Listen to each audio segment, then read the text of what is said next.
புவி வெப்பமயமாதலின் தாக்கம் அதிகமாக உணரப்படும் துறைகளில் முக்கியமானது வேளாண்மை துறையாகும். காலநிலை மாற்றத்தின் தாக்கத்தால் இந்தியாவில் வேளாண் உற்பத்தி கணிசமாக வீழ்ச்சியடையும் என கணிக்கப்பட்டுள்ளது. மானாவாரி சாகுபடி முறையிலான அரிசியின் உற்பத்தி 2050 ஆண்டில் 20 விழுக்காடும் 2080 ஆண்டில் 47 விழுக்காடும் குறையும். பாசன சாகுபடி முறையிலான அரிசியின் உற்பத்தி 2050 ஆண்டில் 3.5 விழுக்காடும் 2080 ஆண்டில் 5 விழுக்காடும் குறையும். கோதுமை உற்பத்தி 2050 ஆண்டில் 19.3 விழுக்காடும் 2080 ஆண்டில் 40 விழுக்காடும் குறையும்.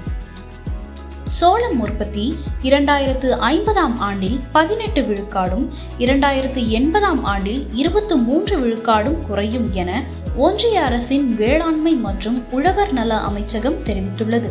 காலநிலை மாற்றத்தின் தாக்கத்தை மட்டுப்படுத்துவதற்கான நடவடிக்கைகளே நம் உணவு பாதுகாப்பை உறுதி செய்யும் என்கிற நிலையில் புவி வெப்பமயமாதல் தமிழ்நாட்டின் வேளாண் உற்பத்திக்கும் பெரும் அச்சுறுத்தலாக மாறியுள்ளது. இதன் தாக்கங்களை மட்டுப்படுத்தும் வகையில் தமிழ்நாடு அரசின் காலநிலை மாற்ற இயக்கமானது வளங்குன்றா வேளாண்மைக்கான பல்வேறு திட்டங்களில் கவனம் செலுத்த திட்டமிட்டுள்ளது. 1. தீவிரமான வானிலையின் காரணமாக ஏற்படும் இழப்புகளை குறைப்பதற்கான உத்திகளை பிரபலப்படுத்துதல். 2. நுண்ணீர் பாசன பயன்பாட்டை அதிகரித்தல். 3. மழை நீரை திறம்பட சேமித்தல். 4. பயிர் காப்பீடு திட்டங்களை வலுப்படுத்துதல். 5. நோய்களை முன்கூட்டியே கணித்தல். 6.